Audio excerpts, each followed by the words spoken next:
But Trevor, your question is, do tax increases have an impact on the economy? Of course they do. But imagine if I'd have done something else last October. Imagine if I'd have swept the problems under the carpet and said everything was fine. Then today, when we face the aggression from Russia, we wouldn't have the additional money to spend on defence. We would be in a situation where NHS waiting lists will continue. It's not additional money. You took it out of overseas aid.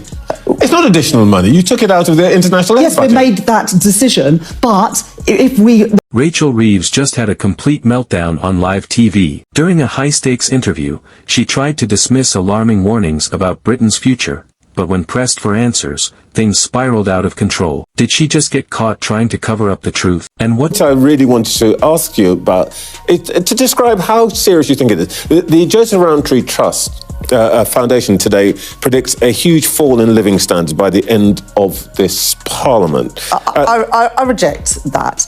You think they're just wrong?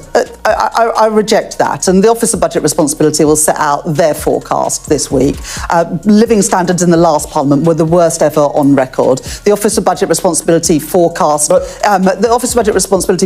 in October that living standards would increase at double the rate. What does this mean for Labour's economic credibility? Stay tuned, because this could be a game-changer. It all went down on a primetime political show, where Rachel Reeves, the Shadow Chancellor, was expected to reassure the public about Labour's economic plans. But instead, she found herself under fire after she outright dismissed a major report warning of a drastic decline in living standards over the next 5 years. These reports are exaggerated. Our plan will deliver growth and prosperity, but the host wasn't buying it. Instead of moving on, they pushed her to explain exactly how Labour's policies would prevent the economic crisis predicted in the report. And that's when things started to unravel. So what exactly was in this report that had Reeves so flustered? According to top economic analysts, the study painted a bleak picture, warning that under current policies, the UK's living standards are set to plummet. Rising costs, stagnant wages, and increased taxation could leave millions worse off, and here's the kicker: Reeves didn't just dismiss the report. She laughed it off, claiming that economic forecasts like these don't always get it right. But instead of reassuring the public, this response only made things worse. Because if Labour isn't taking these warnings seriously, what's their real plan? As the questioning intensified, Reeves' confidence started to crack. When asked for specifics, she dodged. When confronted with past Labour policies that failed to deliver growth, she deflected. And when challenged on whether higher taxes were on the horizon, she snapped, "That is not what's happening, and I refuse to entertain this scaremongering."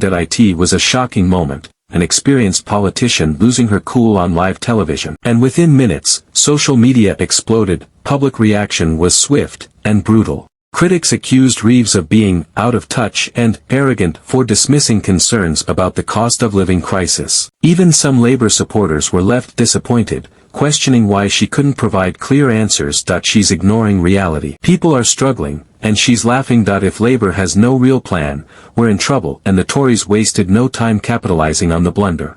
Conservative MPs slammed Reeves for what they called economic denialism, arguing that Labour is failing to address Britain's financial challenges. If Rachel Reeves can't handle tough questions, how can we trust her to run the economy? With this PR disaster dominating headlines, Labour is now scrambling to contain the fallout. Insiders say party officials are furious that Reeves let herself be rattled on air, especially with a general election looming. And what about Keir Starmer? When asked about Reeves' meltdown, he tried to downplay the controversy, but his response raised even more questions. Rachel Reeves is focused on delivering for working people, and that's what matters. But does the public believe it, or has this moment exposed deeper cracks in Labour's economic strategy, with trust in Labour's economic leadership now under fire? The big question is, what happens next?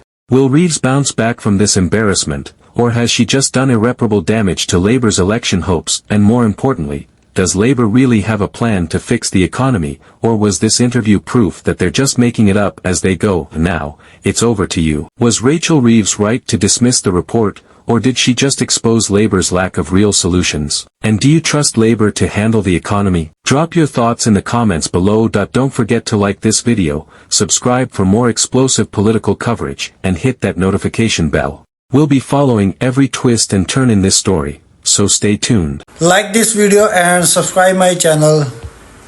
Thanks for watching.